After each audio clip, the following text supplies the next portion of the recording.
variant of the Bengal tiger. Having 5 born at once is even more rare for this endangered species. And finally, we end the week with the cute meter falling off the shelf. 8-month-old Sully is one relaxed little roo as he socializes with zookeepers at the Perth Zoo. He's a Goodfellows tree kangaroo, wrapped in a blanket, munching on leafy treats while his paw is tickled. Come on, it doesn't get much cuter. With intern Louie, that's this week's edition of Lola's Lowdown. I don't know. This is the way to end a week. That is how you end it. You have a good week off next week. You're on vacation. I will enjoy. Good. See you later. Have a good weekend. Thank you. News 3 at 5 starts right now. And right now at 5, the students behind the March for Our Lives event are calling on Wisconsin lawmakers to change gun laws. Plus, many in the community are upset after learning Alec Cook will spend just 3 years in prison for sexually assaulting multiple women. How the Rape Crisis Center says his sentence could affect other victims. And one man is in custody and another injured after a dispute on Madison's west side. We'll tell you what we know about the incident. This is News 3 at 5. Thanks for staying with us, everyone. Students from Marjorie Stoneman Douglas High School in Florida, where one of the nation's worst mass shootings in history took place, are in Wisconsin today. Yeah, they're meeting with students from the Wisconsin area as part of their Road to Change tour. Our Adam Duxter talked with the students today, as well as those who oppose them, and he joins us live in Madison. Adam. Today I followed along with the Parkland students around Janesville, and here's what that was like. This was the scene in Senate Speaker Paul Ryan's office at 12:30 today. Students all the way from Parkland, Florida, who wanted change. The students were in town as part of the Road to Change press tour. After visiting Ryan's office, they held a press conference to address Ryan directly. You know, every time after a tragedy happened, like in Newtown, the kids were too young and the parents were mortified about speaking out. But we weren't. Outside the conference, there were some who disagree with the students' message. I swore an oath to defend the Constitution, and this organization wants to take away part of the Constitution. So as a service member taking an oath of office, I feel it's important. I also feel that it's important for my children. The Parkland students say they're trying to engage in a dialogue. We're here to, talk to people who might not necessarily agree with us and see where we can find agreements, because you'd be surprised at how often the two sides can agree on things when you just sit down and talk. A spokesman for Senator Ryan said, quote, he takes this issue very seriously, which is why the House enacted laws that take concrete action to create safer environments for students. That's what leads us to here, to the Alliant Energy Center in Madison, Wisconsin, the next stop on the Road to Change tour. Behind me, a town hall is about to begin only in minutes.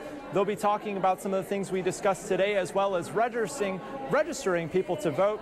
Follow along tonight. We've got Madeline O'Neill on that story. She'll be bringing you an update at the 10 o'clock hour. All right, we'll see you then, Adam Dexter. Dexter, thank you for that report. Thank you, Adam. Let's get a first check on the weather. The weekend is almost here. Dave Caulfield is in the Weather Center. Hi, Dave. Hey, Susan. We've been dealing with so much rain over the past week as this cutoff low just slowly but surely moves to the east. Well, finally, it looks like we are showing it the door totally across southern Wisconsin. We do still have some very light showers across the area, but you can see much of the shower activity has moved to the east. Very light blips showing up on Doppler track in portions of Greene County right now and into Rock County. But other than that, not too much going on. Some peaks of sunshine earlier on today in downtown Madison. Right now, cloudy skies, though, on the Edgewater Sky Cam, looking at a temperature of 69 degrees, north-northeast wind at 13 miles per hour. That dew point pretty comfortable at 54 degrees. We did make it into the 70s for many of us across southern Wisconsin today. 76 right now in Boscobel, 73 in Lone Rock, 70 in Janesville, and 70 in the Dells. Dew points are in the 50s and low 60s, so not too bad in the humidity department. Wind speeds, they've been a little bit gusty today, out of the north and east at about 15 to 20 miles per hour. So this evening, temperatures will be falling through the 70s into the low 60s, mostly cloudy. Any showers that are around will be wrapping up, and we can finally say hello to the sunshine as we head into this weekend. We'll talk about that in your First Alert forecast. All right, we'll see you in a few minutes. Thanks, Dave. After learning Alec Cook will spend just 3 years in prison for the sexual assault of multiple UW-Madison students, many in the community are upset, wishing he got more time. The Rape Crisis Center says this could cause other victims of sexual assault to not come forward after seeing 11 women share their difficult stories with a judge and then watch their abuser not get the punishment that they believe he deserved. Amanda Quintana is in the news center with more on reaction to the sentence. Amanda?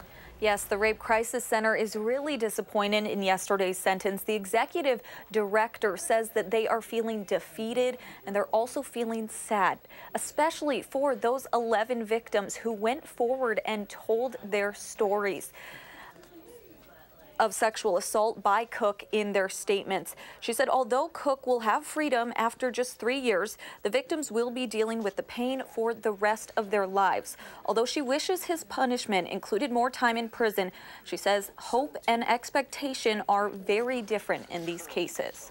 Because we know that so few people do serve any time, you know, we've come to expect this, and this is what we prepare victims for.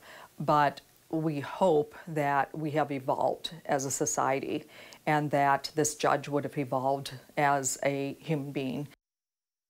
She says after seeing such a short sentence handed out, some sexual assault victims will think that there's no point in coming forward, but she is hopeful that others may think their case can be the very first where justice is truly served. The Rape Crisis Center will continue their work even more now to counteract the effects of cases like this one. Another person disappointed with Cook's sentence was one of his former sexuality teachers at UW.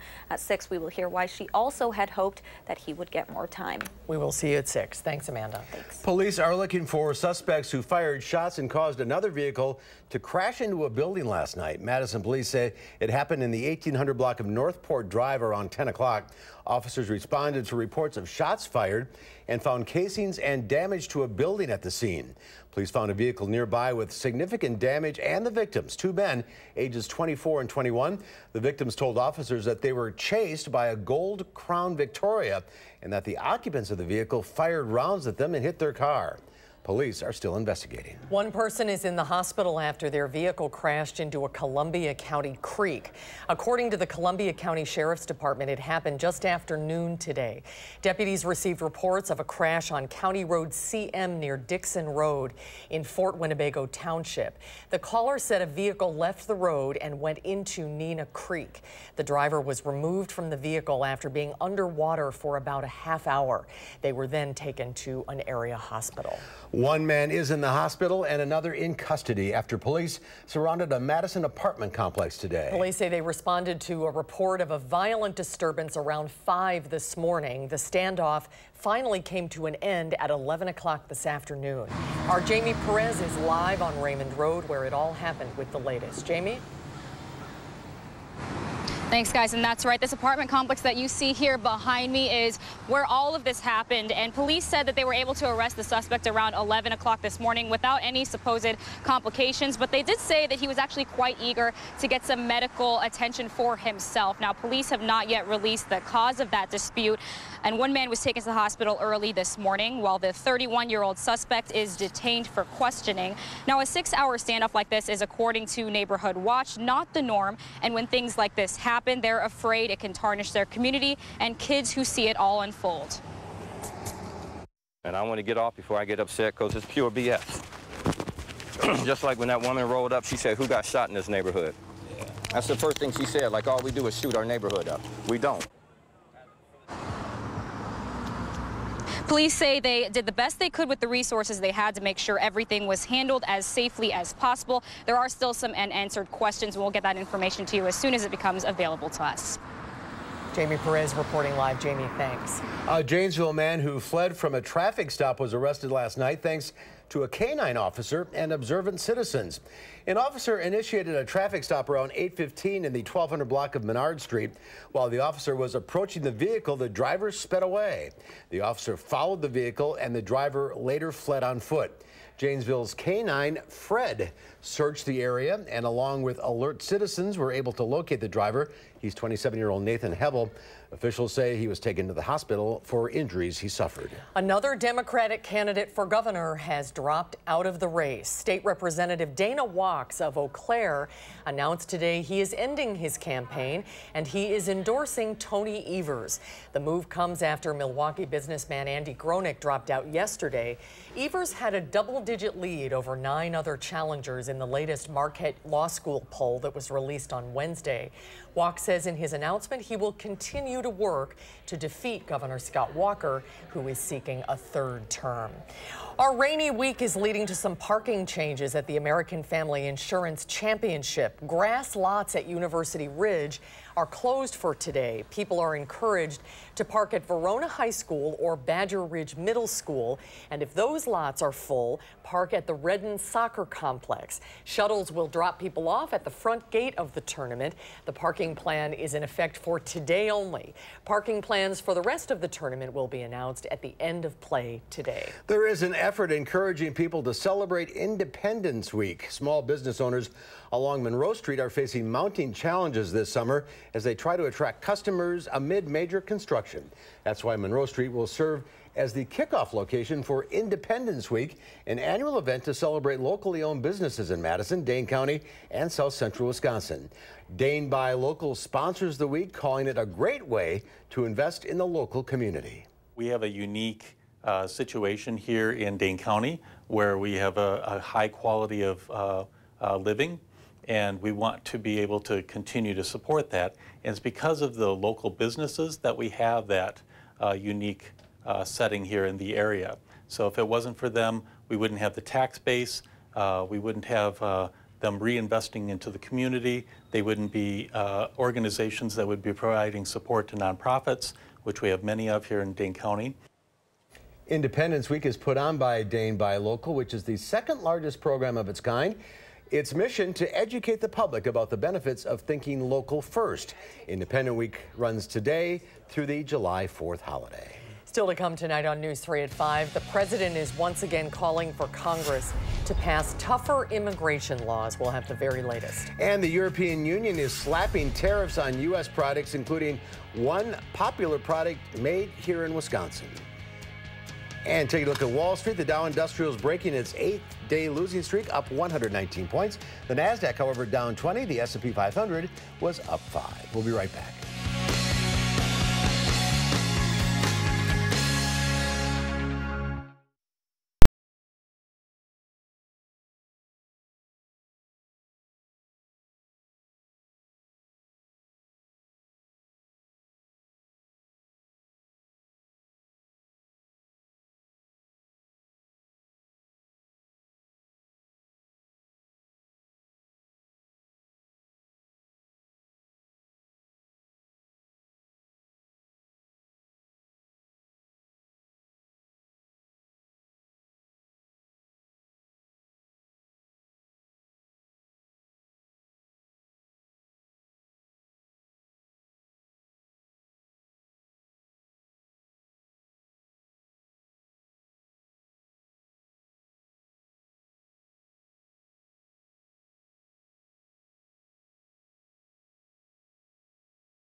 Welcome back. The White House insists only Congress can fix the crisis at the border, but congressional efforts to pass immigration bills appear to be on the verge of failing. President Trump once again is calling for Congress to pass tougher immigration laws.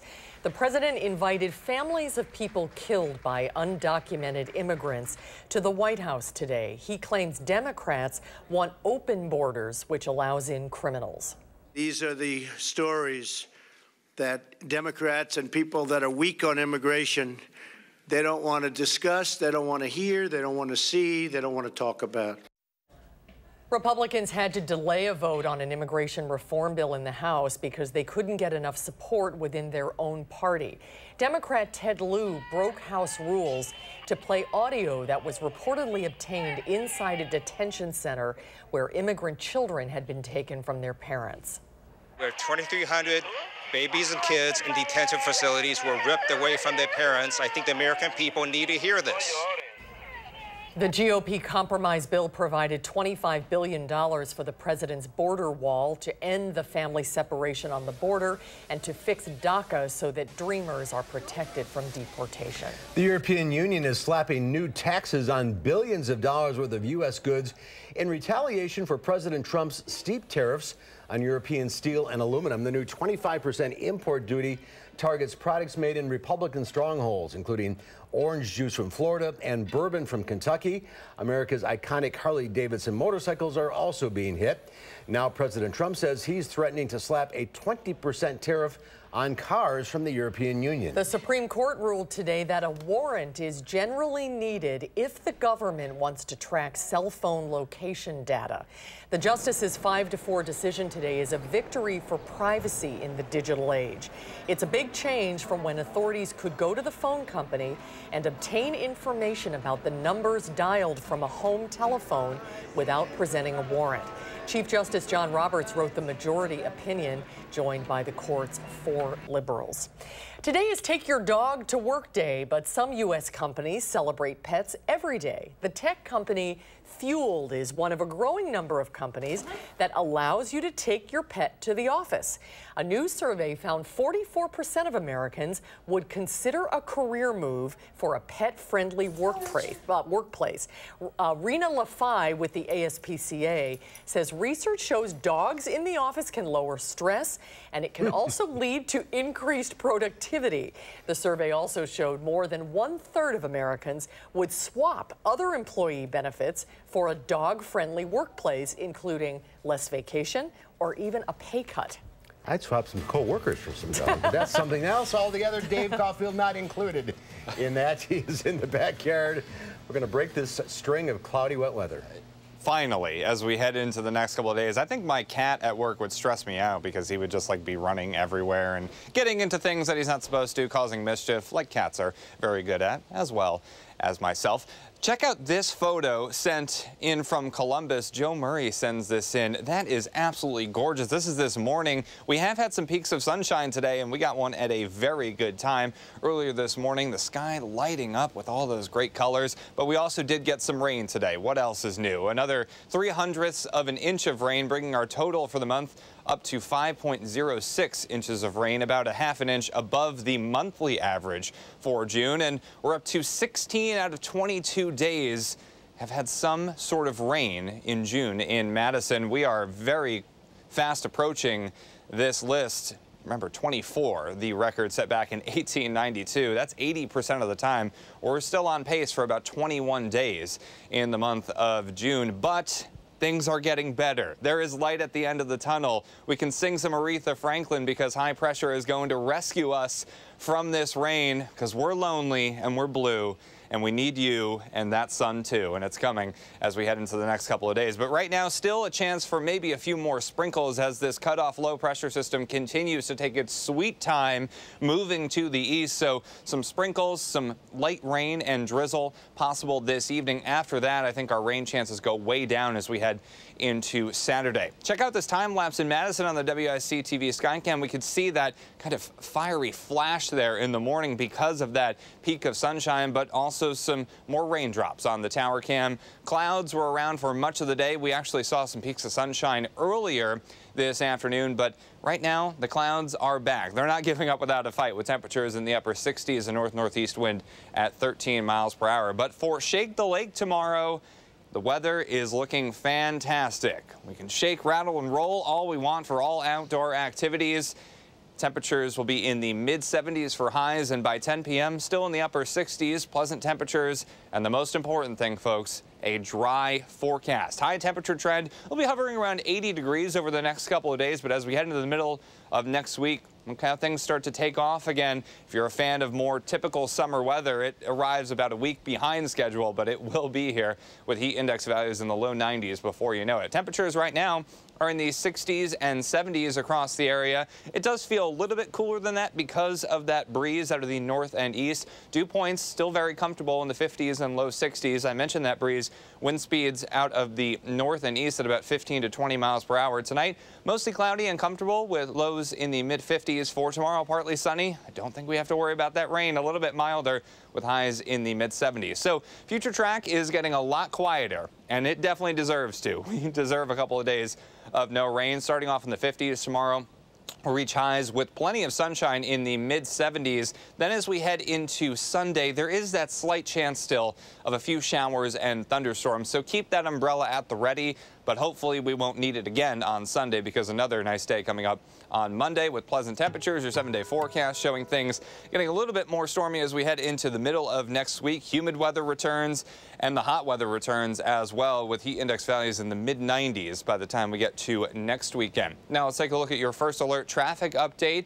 We're taking a live look at the Beltline at Fish Hatchery Road. Slow go in the eastbound side, as you might expect. No major incidents or accidents to report. There is that accident in between Wanakee and Sun Prairie, but not causing too many delays at the present time. We are seeing those delays on the Beltline closer to Stoughton Road and the interstate, not looking too bad, but in the midsection, as you might expect, going all the way to Verona Road, we do have those backups showing up. Verona Road to John Nolan, 11 minutes right now with an average speed of around 25 miles per hour, 6 minutes from John Nolan to the interstate with an average speed of around 45 miles per hour. And that is your first alert traffic. You know, it was kind of a tease that Mother Nature provided us with those peaks of sunshine earlier, but we'll get the thing in full as we head into tomorrow, and that's the best news I've heard all week. We need it. Yes. All right, Dave, thank you. Thank you, Dave. Ahead on News 3 at 5, a musical is making children with disabilities feel accepted. We'll have that story when we come back.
Well, people with disabilities make up nearly 1/5 of the U.S. population, but their stories are rarely represented in the theater. Now a new musical is changing that, and as CBS News' Laura Podesta shows us, it's giving kids with special needs hope.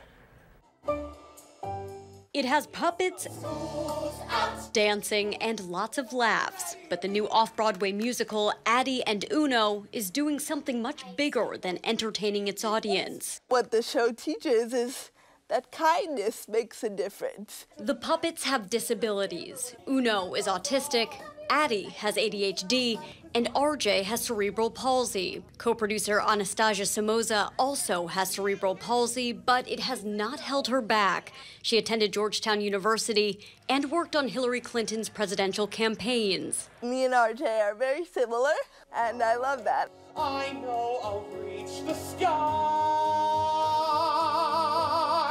Watch me fly. The show was recently nominated for an Off-Broadway Alliance Award. Together we're strong. And it's gaining a following. 10-year-old Henry Adams has seen it 11 times. Who's your favorite character? Uno. His mom says he also listens to the soundtrack nonstop. We believe very strongly in inclusion, so we love to see a play about inclusion. The producers say that's the whole point.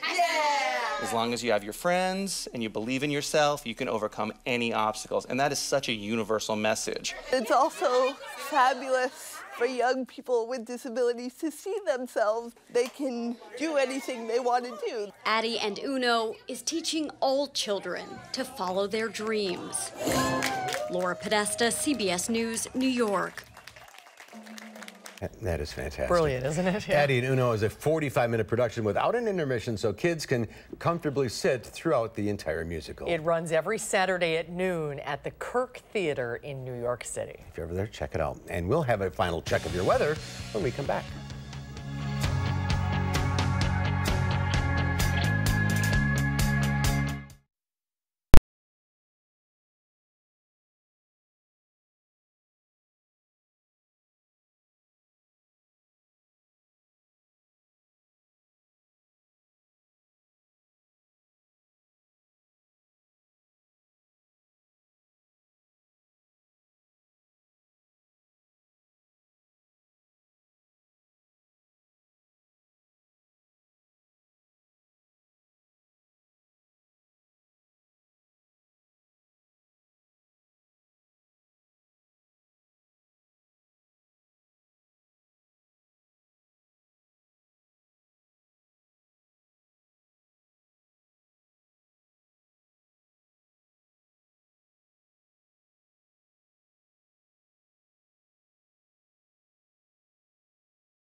Okay, we're going to hold you to this. No pressure. Hopefully these showers don't choose to let it linger outside too much longer, but we are seeing a couple of blips on the radar closer to Monroe and Janesville.